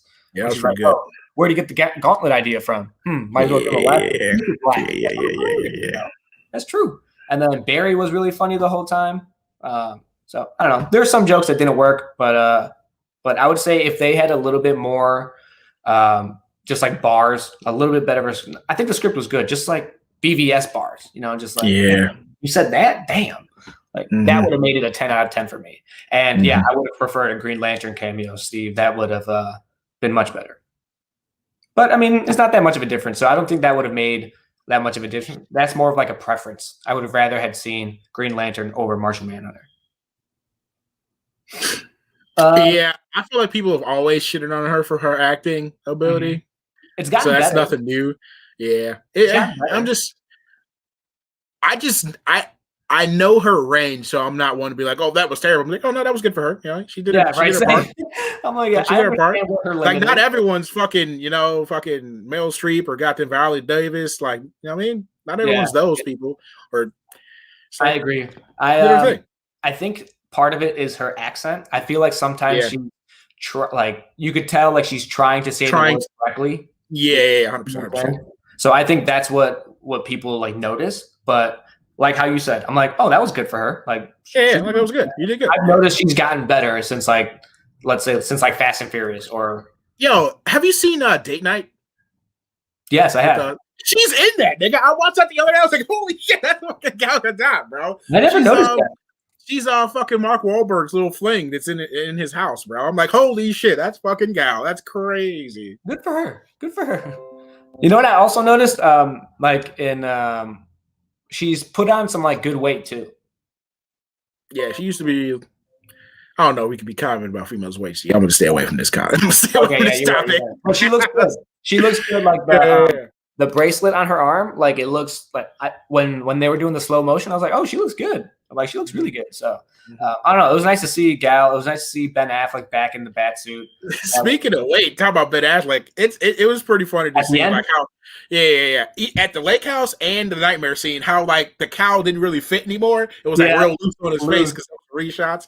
And I'm like, that's funny, but I'm also happy that my man's healthy. Like, good shit. Because if you know anything about his personal life, like he was going through it a little bit ago. So I'm like, man, good shit. You in shape and shit. You taking care of yourself. Good shit, Ben. You know what I mean? We out here. Yeah, it was nice to see. And that was part of the reason why, I mean, he was struggling. I mean, he was battling with alcoholism and things like that. And people said that it was part of it was like the Batman role, but I think it was just like having a good vision and a good relationship with Zack, and then having that like torn apart, and then at the same time, his like his marriage was falling through and things like that. So I think it was just like a bad time for him. But now it looks like he's a lot healthier, and that this is part of the reason why I do feel like there's a possibility for us to get a movie like the Batman with Ben Affleck and Joe Manganiello. It's because I think he's in a better place personally, and the fact that Zack is back, quote unquote.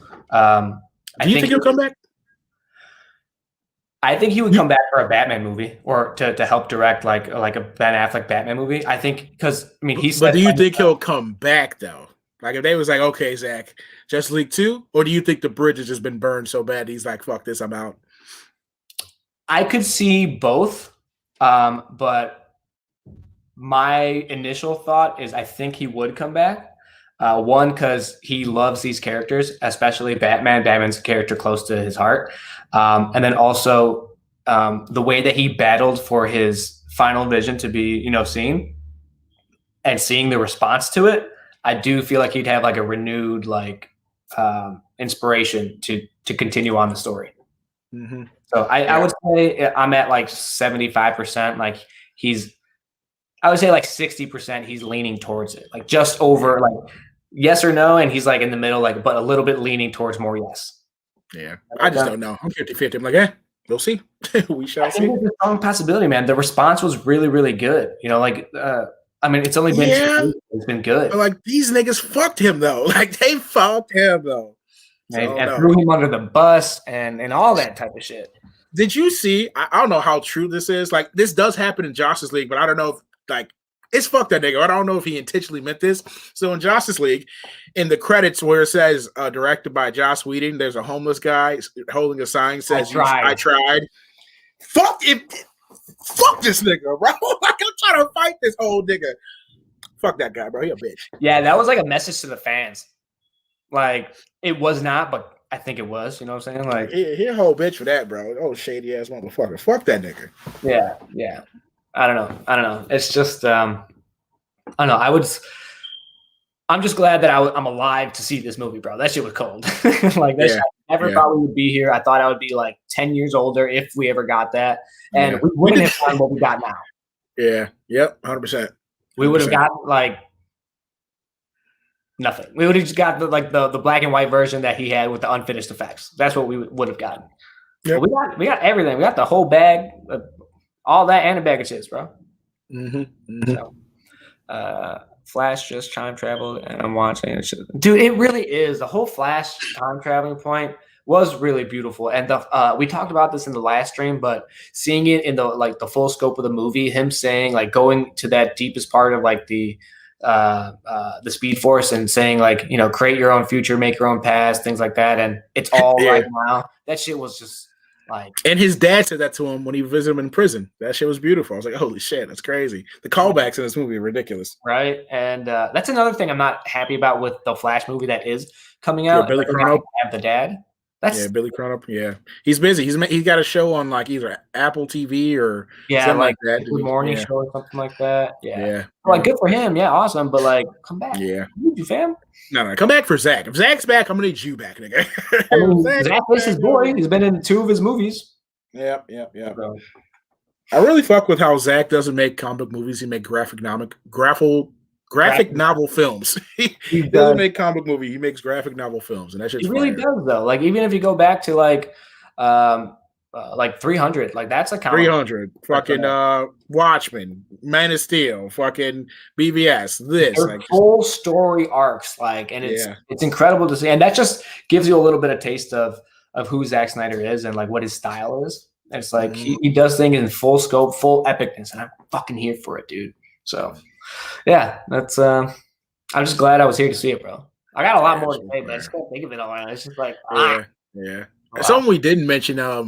So the actress who played the Asian woman who didn't have like the cyborg helped out on Twitter, she like asked, so I wasn't in the Joss Whedon version, but I filmed stuff with Zack. Am I in this movie? And she got like this overwhelmingly amount of support on Twitter, and I was like, "Yeah, that made me happy." That's what's up.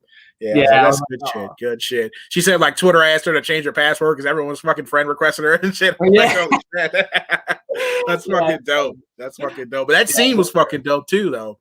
It was nice to see Cyborg like be so empathetic and be like a hero for the people, and you know, like it was just cool to see that because you didn't get that at all in Justice League. You just got like, oh, he's angry because his dad turned him into a monster, you know. Basically. But this, you really got fully fleshed out who he is and who he wants to be and who he thought he was going to be. And someone on Twitter said that they need to put him in charge of the new stimmies, and I'm all for it, bro. He loaded everybody up. And I like after he gave her the money, he was like standing off to the side. And he started to walk away, and he had his hood off, and the people saw him as a cyborg, and like which just snapped him back into reality of like, oh, I'm this monster. He puts his hood on and keeps walking. I was like, oh fuck, that's dope. That's dope. The little things there. I connected to Cyborg's character a lot in this story. It's just it was just a lot. Like everything that we spoke about before, just like the trauma, everything I just had to go through. Him saying that he's not alone and he's not broken. That was another fucking great piece of writing. So there's just a lot of layers to this movie, and it's not just like, oh, they're going to beat some ass. It's like these people have been through some shit. Yeah. So it was cool to see that.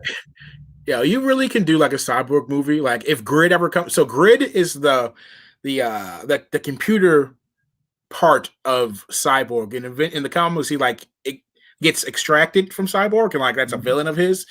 You really could just do a movie of him and Grid, just like they're just sitting in the basement, just battling on the internet.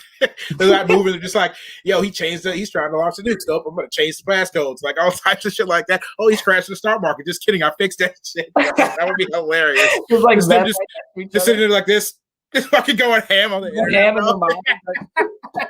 That would be not only could that be like just like awesome, like action wise, because then you can see the nukes go up and then like go back down or something like that. Yeah. But then just cut back to them just like in a quiet ass room, just like not talking, staring at each other. Oh yeah, that would be a battle, but hilarious conversation as well. Fucking writing hit pieces on Twitter and shit, slandering each other. Just fucking yeah, that would be cool. Fucking fake news, it didn't happen. Just kidding. Like this shit would be hilarious, yo. I asked you this off camera, and I want to get your answer on camera. What kind of movie would you like to see in a Cyborg movie? Like what other than, I feel like Grid would have to be like a second movie in like a trilogy, let's say. What would you do for like a first villain or like a first antagonist in a Cyborg movie? I would probably start small of like just like some hacker shit. Like these niggas is trying to take down something, and he's like, oh, I can put a stop to this. And throughout that movie, you just see little kind of, okay, so like when he was fighting Superman and like the auto defenses just took over, like I want to see little hints at the computer trying to overwrite him. There's little pieces here and there, him struggling to like maintain his humanity and not let the robot take over. That would be pretty fucking dope. And then that would build into like the second movie of Grid coming out. Yeah. I agree with that part, but I don't know how like a group of hackers could fare against Cyborg. That he's got like unlimited internet power. He's a lot to deal with. Make some shit up, nigga. I don't fucking know. Dude, that's the only thing. Like, what did they do with the mother boxes after they broke them up? Did they say? Maybe they get their hands on that and they start doing some shit with that. You know? Maybe.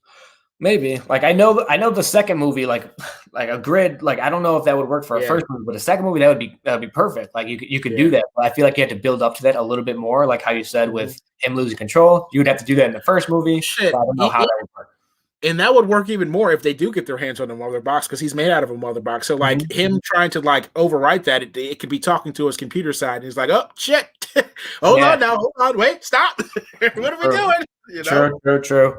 Yeah, I don't know. There's a lot of possibilities, and I'm looking forward to every single one. I have just a feeling, just like the feeling that I told you when I thought the Snyder Cut would get released. I told you for months. I was like, look, I just feel like we're on a good train, and I feel like it's not going to get derailed. And here we are.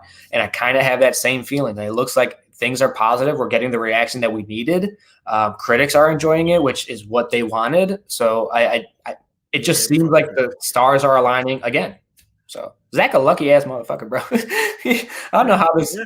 I mean, he worked for it. Like he worked for it. He worked for it, and it kind of fell into his lap a little bit too. Like it was a long shot. If we didn't have the pandemic and HBO Max wasn't coming out, this wouldn't have happened. But this wouldn't have happened. Is very, very lucky. So we'll take it though. Yeah, we'll take it. You got anything else on Silver lining? Just Wonder Woman's badassery throughout the entire film, man. She was just there for the battle, and it was fucking great. I loved it. But then she was also the defender of love and peace, and she was being very gentle and just like, and especially when he was talking to Alfred. And what's up? I just think it's so funny that so when they were digging up Superman, they had like the young kids do it, but like specifically Diana was just wearing some fly ass clothes. And like I just know in my head, she's like, I'm not fucking digging up a body. Do you see this outfit, nigga? You know how much money I got on? Get y'all little asses over there and dig up that goddamn body. What are you talking about? True. I liked Flash and Cyborg's like camaraderie. Like they were homies, and I fucked with it. Like the little fist bump at the end also was just kind of like Flash is the little brother of the group, and like you get that, and I love it. I'm mad he's not going to be in Flash movie. Nah, that's just Cyborg. Yeah, that's rough. Who knows? Rough. I mean, no. He's not going to. He don't fuck with them. They don't fuck with him. It's over, bro. Only nigga bringing him back is Zack. That's it. That's true. So moving off of Zack Snyder's Justice League, obviously you watched Falcon and Winter Soldier. I actually just watched it this morning, so it's very fresh in my mind. Bucky had me fucked up. What you mean? In the therapist, when he was seeing his therapist, and then just seeing the way he was trying to deal with his trauma was very. I wasn't expecting this. I saw something on Twitter that a buddy cop comedy, and seeing that trauma shit in the trauma really fucked with me. And this is spoiler discussion, obviously, but do you get that scene of him, the flashback scene of him like killing all those people in which was like a museum, or I don't know what it was, but seeing that innocent guy just trying to leave, just like look, he was trying to put the key in, obviously scared shitless, and Bucky or the Winter Soldier just puts his gun up to his face and just kills him. And then later on in the episode, you see that he's friends with this old Asian man, and you're like, that's a random friend. Maybe it's just somebody who didn't judge him or just made him feel safe or whatever. I thought that this made to be someone he knew before. That's cool. Yeah. I was like, oh, man, he found an old friend. That's dope. But I was wrong. I was wrong. Yeah, I thought it was someone that like maybe made a joke at him for being like, alone the whole time, because he was like playful the whole time. So I was like, why are you brooding over there or something like that? And then they just became friends, and it's like that's the only person that doesn't judge him or whatever. So I thought that's what it was. And then seeing his father get teared up and like talking about his son and things, I'm like, wait. He's Asian. The guy that he killed earlier was Asian. I'm like, maybe I'm just tripping. And then you find out the girl, the date that he's on, he just abruptly leaves because she starts talking about his son and how badly that it hurt, the gentleman that he's friends with. And then you see him go up to that door and open the door, and you see in the corner, and you see the person that he killed was his son that he's grieving for still. That fucked me up, dude. It was like, damn, are you friends with this guy just because you're guilty? Are you trying to make amends? Like 100%. That fucked me up. Like, dude, this guy like unwillingly killed someone, because he was mind controlled. Yeah. And now he just feels like he remembers all of it, and he's guilty, and now he's trying to somehow make amends. That in Civil War, and like, when Tony asked him, "Do you remember them?" He's like, "I remember all of them." All of them. Nigga. Crazy. That she fucked me up a lot. I was just trying to think, like trying to put myself in his situation. Obviously, that's tough because I don't know what mind control is being like, but doing something against your own will and then just feeling the guilt of it, remembering of all those things, like that fucked me up, dude. Like I thought about it a lot. I'm like, fuck. Yo, Bucky was in the Sunday place. That's crazy. That's crazy. He was, bro. He was. He really was though. I also love seeing Sam. Like Anthony Mackie, you told me this before I started watching. You said he is in his bag, and he really was. He was in his bag, bro. Hitting on all notes, the emotional ones, the comedic notes, the serious ones. Like I fucked with everything that he was doing. Yeah. The beginning fight scene was pretty. That shit was pretty fucking good. The CGI and stuff like that, him flying. Yeah. That's pretty good. I'm also happy they didn't kill the Leaper. I'm glad they're keeping that nigga around just to keep popping up. The Leaper, GSP, the nigga he played. Okay, I wanted to bring that up. Is this the same George St. Pierre that was in? The Leaper. Yeah, that's the character name. Yeah. Okay. That was the same character the whole time. Cool. Not that he gave Cap a run for his money, but he was putting in some work against Cap. And then Cap was just like, let me just shut this down real quick. All right, let me do it for real. Show ass down, nigga. I'm Captain America. Right. But yeah, that whole fight scene was dope. The only thing that I had a problem with was the plane was going down. Yeah, that bitch crashed somewhere. It crashed somewhere, and they didn't mention it twice. Sam just left it and was like, fuck it. Yeah. Like, that's not what Captain America would have done. He would have tried at least to save the I don't know, man. Hella Harry Kellers fell in fucking Cap 2. Yeah, that's true. 3 of them bitches crashed into fucking DC, nigga. 3 of them said, boo, boo, boo. Yeah, that's also true. That's all. Talk about true. The collateral. You know what? I may be Team Iron Man. God damn it, the collateral damage is real. I saw somebody on Twitter say that My Hero Academia is proof that Cap was wrong in Civil War. How?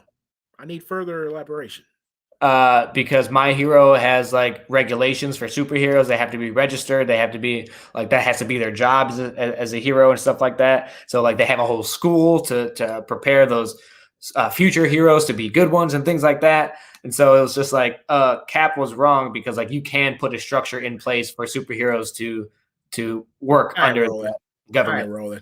If I'm good at basketball, you ain't tell me when and when I cannot be good at basketball. Nigga, I'm athletic, okay? I'm doing me. I'm jumping out the gym every time, okay? Fuck your rules. So you're telling me LeBron James doesn't have a schedule set for him? I'm telling you, LeBron James can go dunk wherever he wants to. You can't tell him when to dunk. Go tell that nigga you can't go dunk. Not that nigga go to the park.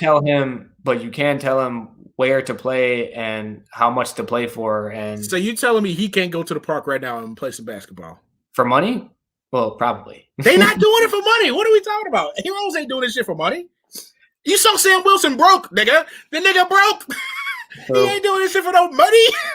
He's doing this out of the kindness of his heart. God damn it. So that is also true. And I liked how they played into that. Like when they were at the bank, like trying to get a loan. He's like, so do you get paid? Like, is it just like, do you get money at all? Like, how you don't have any income? He's like, nope. He's like, I was kind of gone for 5 years, buddy. Fucking dick. Right.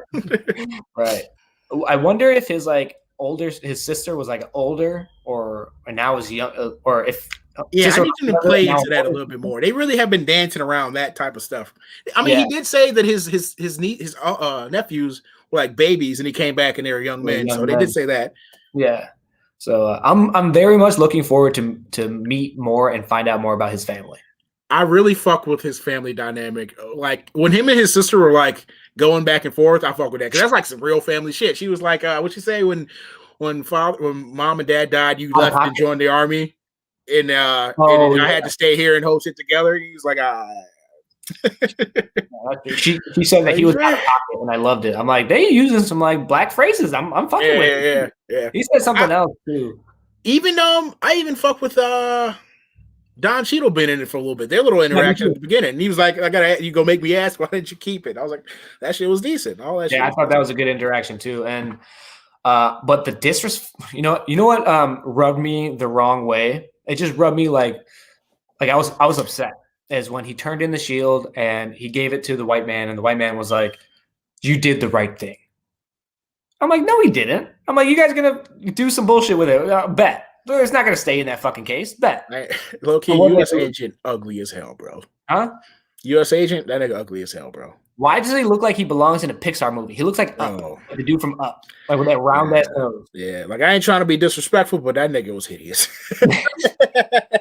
I'm like, why did they put a Pixar man on a superhero show? What is this? Yeah. What is this, bro? He looked ugly as hell. But that did rub me the wrong fucking way. Is that she gave up the shield, and I'm sure he was under the impression that it would stay in that case, like part of the museum.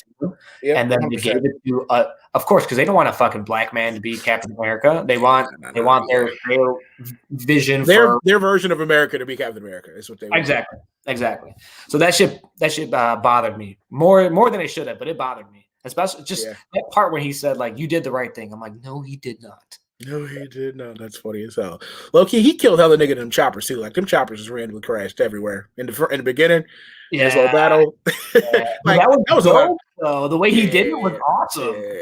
Red Wing is the way he uses his wings in general was pretty fire. Like this show lets us know that they did not utilize either of these two characters the way they should have throughout any of these movies. Like, given they didn't really have the time, but like these niggas shining out here. They really shining, are, bro. It was 40 minutes, and they made the most out of those 40 minutes. Like Sam got his due. Bucky got his much needed like emotional arc to find out what's going on. So Bucky's thing with the Hydra agent was fucking hilarious, bro. He was like, he crossed another name off the list, and I thought he was gonna kill this bitch. He's like, no, and he's at the end, he was like, I'm Bucky Barnes, not the Winter Soldier, and basically like, you're under arrest. I was like, that's fucking hilarious. He looked like that hurt.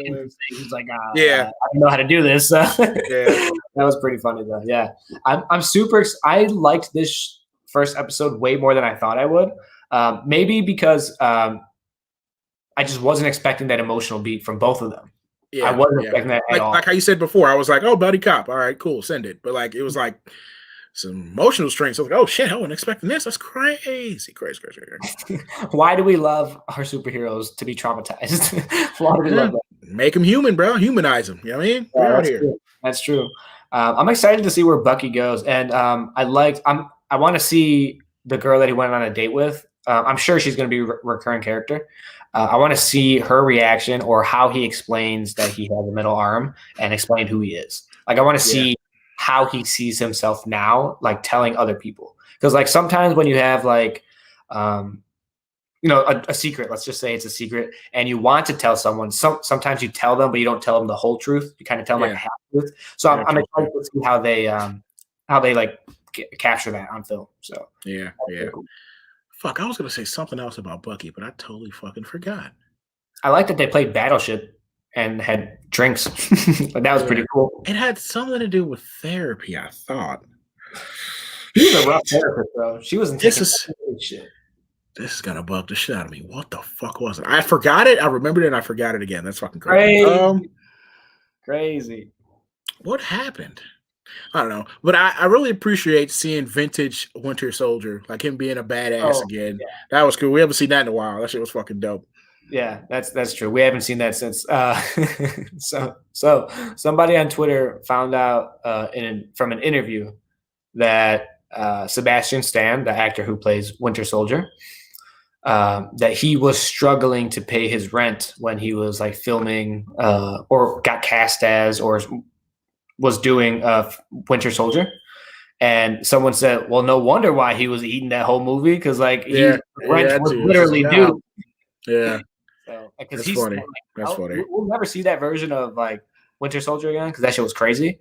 But I was excited to get a little glimpse of it, the little nuggets. Mm-hmm. But it did fuck me up. I don't know what agency he's with, but he was working with Sam in the beginning, and he went to go infiltrate the Flag Smashers. Oh yeah. He got beat the fuck up. I don't know what he thought. His buddy. Yeah. His buddy. Yeah, like the little. He was like, hey, took his mask off, like and then he just got stomped on the face. Though he literally got curb stomped. Yeah. I'm interested to see what they're. What them niggas doing? Flag Smashers. Like, what y'all doing? Talking about life was better doing the blip. The fuck? What y'all talking about? Mm-hmm. I mean, you know how there's people that are like, maybe Thanos was right. Maybe there are too many people in the world.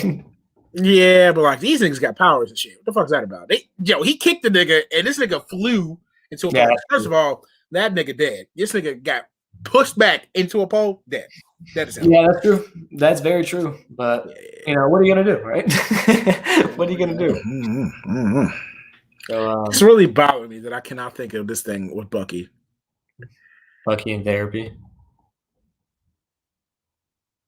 Yeah, what the fuck? I don't know. God damn it. God damn it. This is gonna piss me off, G. Okay, so she went through his phone. It wasn't that. Oh, I like that part when she went through his phone. She's like, "You got no contact. You're a fucking alone." I was like, "Wow." Yeah. She's like, "You're avoiding Sam's calls." That shit was funny. Fuck, what was it? Oh my god, I'm gonna remember this off stream, and I'm gonna be like, "Fuck." We'll just write it down so you don't forget, so we can talk about it next time. Yeah. But I like the show much more than I thought I was going to. I'm excited to see where it leads. That's what it is. There we go. Came back to me.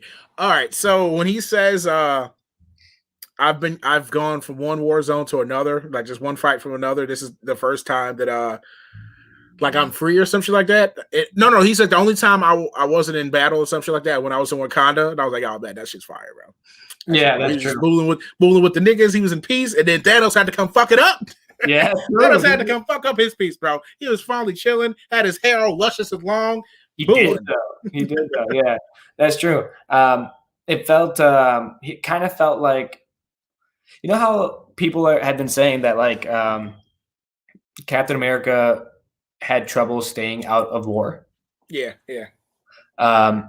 It feels like Bucky actually wants out. Mm-hmm. You know, like if even towards the end, I feel like Cap wanted out. He just didn't know what else to do. That's kind of been his whole life.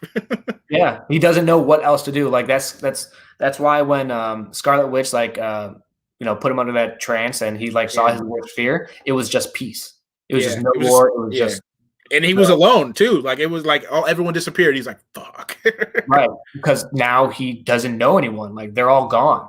You know, like he's literally alone, and it felt like he just kept on going to war because that's all he knew and that's what he was good at. So, but it seems like Bucky legitimately wants out. Low-key, they probably could have healed together if wasn't so much bullshit going on. Bucky and Cap. Yeah, they could have. If there wasn't so much, Thanos. Yeah. Thanos, Bucky was on the run. He was mind control for a little bit. It was rough out there. Niggas, America wanted to arrest the nigga. Cap was like, wait, that's my friend. Like, it was a lot. There was a lot going on, bro. Captain America was kind of capping, but like not really because that's his homie. But like he went to extreme lengths. Nah, I'm riding with Cap. I'm riding with Cap. Tony, right? Bro. Tony a bitch. All right, man. You got anything else, man? Nah, I remember my thoughts, so we're good. That was it. Okay, cool. So it was nice talking to you. I'm glad that we got to finally see the movie that we've been campaigning for. I'm sure we'll talk about it more and more as the days go on. But just so you guys know, new schedule. We'll be filming on Wednesdays and Saturdays every day. So we'll be doing it just twice a week now. But let us know if you guys have any questions, or let us know what you guys thought about Falcon and the Winter Soldier and Zack Snyder's Justice League. Leave it in the comments. Let us know what you like, what you dislike. If you have anything else that we want to talk about that we didn't talk about, bring it up so we can talk about it next time. Yeah, great time to be alive. We got two great things to talk about and enjoy and experience. And then right after WandaVision, which was amazing too. So a great time to be a comic book fan. 100%. All right, we'll catch you guys next time. Yeah, hello.